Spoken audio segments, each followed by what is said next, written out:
C'est dans cette période où cette activité a eu lieu. Le docteur Mouindo Kasousoula a expliqué à son auditoire que la drépanocytose est une maladie héréditaire, c'est-à-dire se transmettant de parents à leurs enfants. On l'appelle l'hémoglobine S. Et la maladie, la drépanocytose, on l'appelle l'anémie SS. Anémie S, donc c'est ça. Alors l'hémoglobine normale transporte l'oxygène et comme nous avons différents vaisseaux dans l'organisme, et ces vaisseaux, à partir du cœur, pour aller à distance, ils vont diminuer de calibre. Mais plus tard, lorsque les vaisseaux deviennent plus petits, ça signifie lorsque nous sommes dans les capillaires, les hématies, les globules rouges ont l'habitude de... ils ont une propriété de déformabilité. Donc ils peuvent s'accommoder au calibre de vaisseau, même s'ils deviennent de plus en plus petits quand le sang est en circulation. Et ça, c'est une caractéristique que malheureusement, dès qu'il y a eu mutation, donc dès qu'il y a drépanocytose chez un individu, cette caractéristique de déformabilité des globules rouges va être perdue. Et l'individu va donc avoir des soucis lorsque ces globules rouges, qui sont d'ailleurs, qui perdent même leur forme, ils prennent la forme du gros michelet ou la forme de la feuille de chou, comme nous le disons souvent. Par l'occasion, il invite toute personne de consulter un médecin avant de s'engager dans une relation conjugale pour faire des examens prénuptiaux. Normalement, les hôpitaux et les églises ont mis en place ce que nous appelons la consultation pré-mariage. Ce n'est pas bon de se retrouver sur la route et déjà commencer la vie en couple.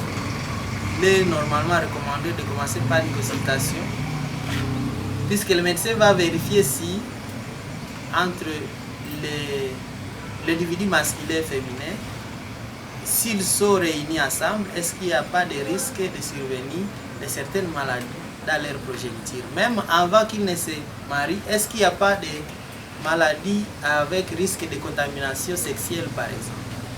Alors, c'est là qu'un test est fait, le test d'Emel. C'est vrai, il n'est pas le meilleur test pour dépister la drépanocytose, mais il est un test qui nous oriente pour ne fût-ce que vérifier si est-ce que l'échantillon du sang, du fiacé et de la fiacée ne donne pas de formes lorsqu'on les soumet à dans certaines conditions. Dans cette assemblée, il y a une personne SS, passée à Kasereka, âgée d'une trentaine d'années. Il explique que cette maladie fait perdre l'espoir de vivre, mais avec l'accompagnement des médecins et des proches, donne du courage. Magonjwa ya makali sana, magonjwa inaanza mbutoto mpaka utakufa kana mgonjwa. Juu senyile nilikuwa mtoto, unaona wanasema tule mtoto anagonjwa kanakufa nini, hawezi jua kama unakufa nini.